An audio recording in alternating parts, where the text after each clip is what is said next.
그리고 혈관이 막히는 뇌경색이 발생을 하게 되면은 뇌세포는 1분에 190만 개, 1시간이면 1억 개 이상의 뇌세포가 사멸이 되게 됩니다. 뇌졸중이 나타나기 수개월 전에 몇 분, 몇 초 정도 잠깐 나타나고 다시 정상으로 돌아오는 신호를 보내주는 경우가 있고요. 뇌졸중의 가장 원흉이라고 할 수 있는 고혈압과 고지혈증을 예방하기 위해서는 단순히 간단하게 바꾸는 것만으로 막을 수가 있습니다.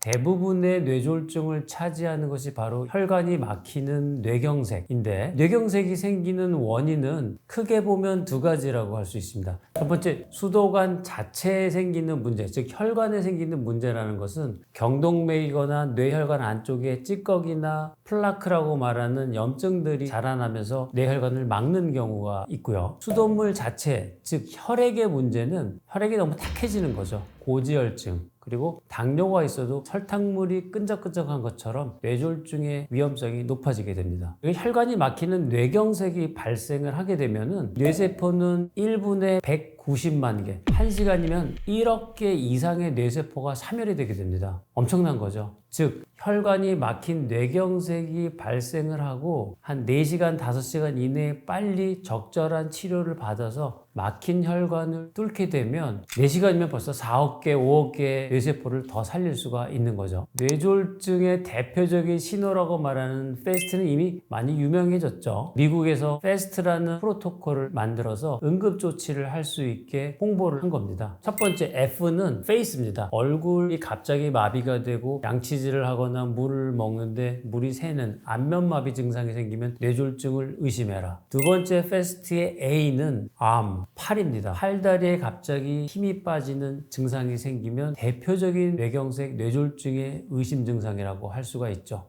그 다음 S는 스피치, 말입니다. 갑자기 술 취한 사람처럼 말이 어눌해지거나 하려는 말이 잘 나오지가 않는 언어장애 증상이 생기면 뇌졸중을 의심해야 되고요. 마지막 T는 타임인데요. 시간을 지체하지 말고 빨리 병원으로 가야 된다는 얘기입니다. 그럼 한 가지 제가 재밌는 이야기를 해드릴게요. 그러면 그런 증상이 의심됐을 때 병원으로 가장 빨리 가는 좋은 방법은 어떤 것일까? 본인이나 주변 가족들이 빨리 자차를 이용해서 운전을 해서 가는 방법, 택시를 타고 가는 방법, 119에 전화해서 구급차를 타고 병원에 가는 방법들이 있을 수 있겠죠. 이런 거에서는 외국에서도 많은 연구가 이루어졌습니다. 그래서 자차를 이용하거나 택시를 이용하는 것보다 119를 이용해서 병원에 갔던 그룹이 훨씬 더 예후가 좋았다는 연구 결과들이 많이 있습니다. 특히 우리나라는 구급대가 굉장히 발달해 있고 일을 굉장히 잘하시죠. 언제 어느 시간대에 야간이건 주말이건 새벽이건 전화하면 바로 구급대원들이 집까지 환자를 모시러 오는 그런 시스템이 너무나 잘 되어 있는 나라이기 때문에 반드시 119 구급대를 이용해서 병원으로 신속하게 이동하는 것을 추천드립니다.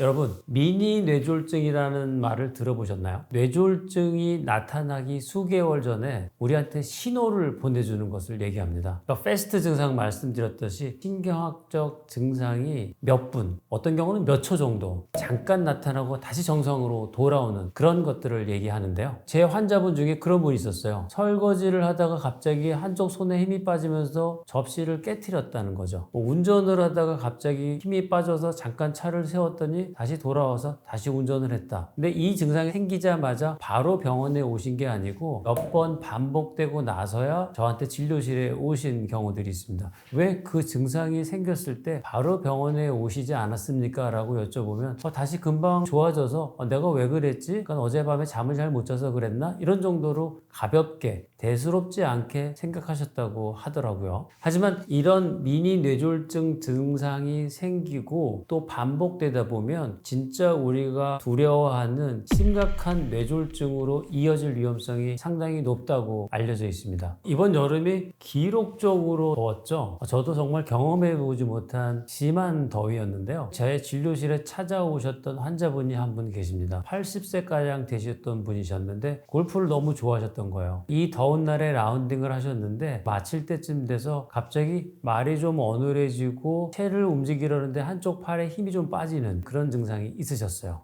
그래서 같이 있었던 동반자가 발음이 왜 그러세요? 그랬는데 내 발음이 어때서 이렇게 말씀을 하시는데 그 발음도 어눌했다고 하더라고요. 그리고는 정상으로 돌아오시게 됐습니다. 병원으로 바로 오지 않으시고 주말을 다 보내고 며칠 지난 후에 제 진료실에 찾아오셨는데 발음도 괜찮으셨고 손에 힘 빠지는 증상도 없으셨어요. 하지만 뇌졸중이 의심되는 그런 증상이어서 MRI 검사를 했는데요. 뇌경색이 나왔습니다. 급성 뇌경색. 가족들도 굉장히 놀라셨죠. 다행히 바로 약물 치료를 시작하고 그 이후에는 증상이 재발하거나 후유증이 남지 않는 경우였는데요. 이러한 증상이 생기면 한시라도 빨리 약물 치료를 해야 진짜 심각한 뇌졸중으로 이어지는 것을 막을 수가 있습니다. 여러분, 미니 뇌졸중을 무시하시면 안 됩니다. 다시 증상이 정상으로 돌아왔다고 가볍게 여기시지 마시고요. 최대한 빨리 병원에 가서 증상에 대한 상담을 하시는 것이 중요합니다. 진료실을 찾아오시는 환자분들 중에서 두통만큼 많은 것이 어지러움증이죠. 어지러움증은 크게 중추신경성 어지러움하고 말초신경성 어지러움으로 구분할 수 있습니다. 일상생활에서 경험하는 대부분의 어지러움증은 말초신경성 어지러움증이라고 할 수 있죠.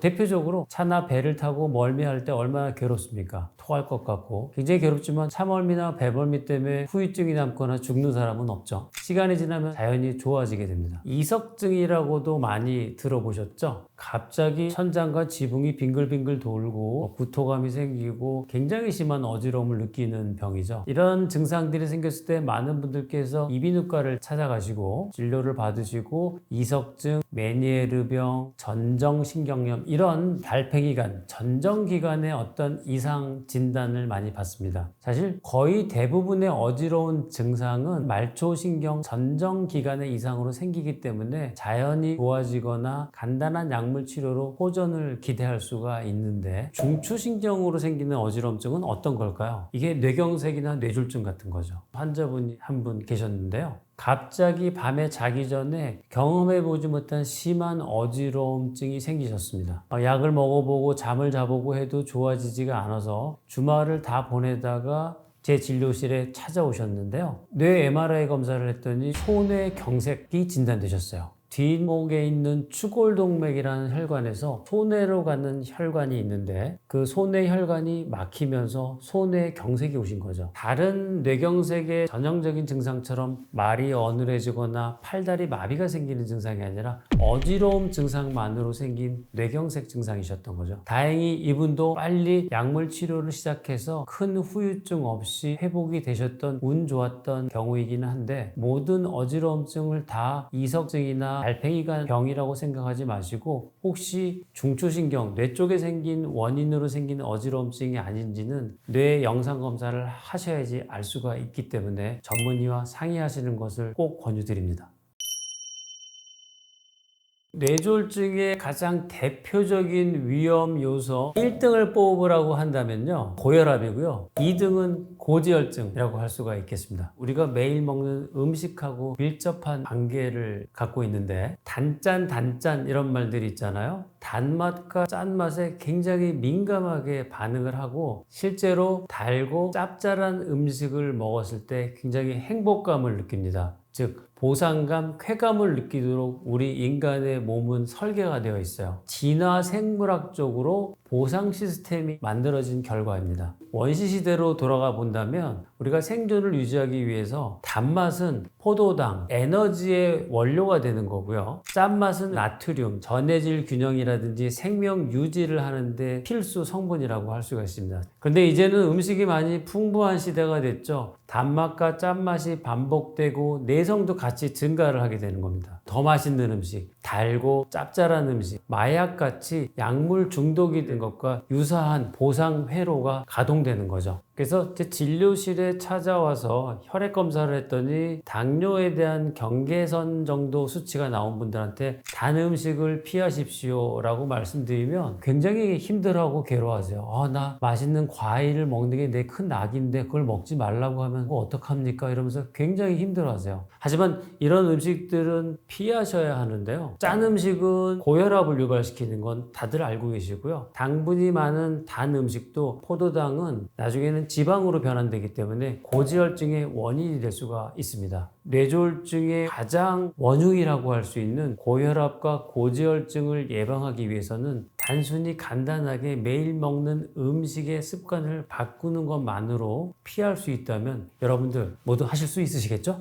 어떤 환자분이 한번 오셨습니다. 건강검진을 했는데 경동맥, 동맥경화증, 그리고 혈관이 좀 좁아져 있고 플라크가 끼어 있는 그런 소견이 있으셔서 피검사를 봤더니 고지혈증도 가지고 있으시더라고요. 그래서 제가 환자분께 항혈전제까지 드실 정도는 아니지만 고지혈증 약을 복용하셔야 될 것 같습니다 라고 말씀드렸어요. 환자분께서 근데 고지혈증 약은 먹고 싶지 않은데요, 이렇게 말씀을 하시는 겁니다. 진료를 보다 보면 특히 스타틴이라고 얘기하는 이 고지혈증 약에 대해서 부정적인 생각을 가지신 분들을 굉장히 많이 만나게 돼요. 하지만 제가 제한된 진료 시간 안에 그분의 그런 신념을 바꾸는 것이 쉽지가 않습니다. 하지만 여러분, 이 스타틴이라는 약은 단순한 지질 강화제가 아니고요, 우리 의학의 흐름을 치료 중심에서 예방 중심으로 바꾼 대표적인 약입니다. 역사적으로 보면 1990년대 미국에서는 심혈관 질환이 사망률 1위였어요. 부동의 1위였습니다. 그런데 스타틴이라는 약물이 보편화되기 시작한 것이 90년대 후반, 2000년대 초반까지이고요. 여러 가지 대규모 연구 결과들이 발표되기 시작했는데 이 스타틴은 LDL을 낮추고 심장마비를 막고 생명을 구하는 약이다 라고 미국 학회에서도 국민들한테 홍보를 하기 시작했습니다. 그래서 스타틴은 미국뿐 아니라 전 세계적으로 보편화가 됐습니다. 그러면서 어떤 변화가 생겼냐면 2000년대 초반 들어서 미국에서 심장 수술이나 스텐트 건수가 30% 이하로 감소하게 된 거예요. 사실 제가 의과대학을 다니던 90년대 후반만 해도 병원에서 심장 관상동맥 우회 수술이 굉장히 흔하게 이루어지던 수술이었는데요. 최근에는 제가 피부로 느낄 만큼 관상동맥 수술은 줄어들었고요. 심장 스텐트 수술도 줄어드는 추세라는 것이 현직에 있는 의사들의 이야기입니다. 이런 모든 것들은 결국은 스타틴 같은 약물들이 발전 때문에 생긴 변화라고 할 수가 있죠.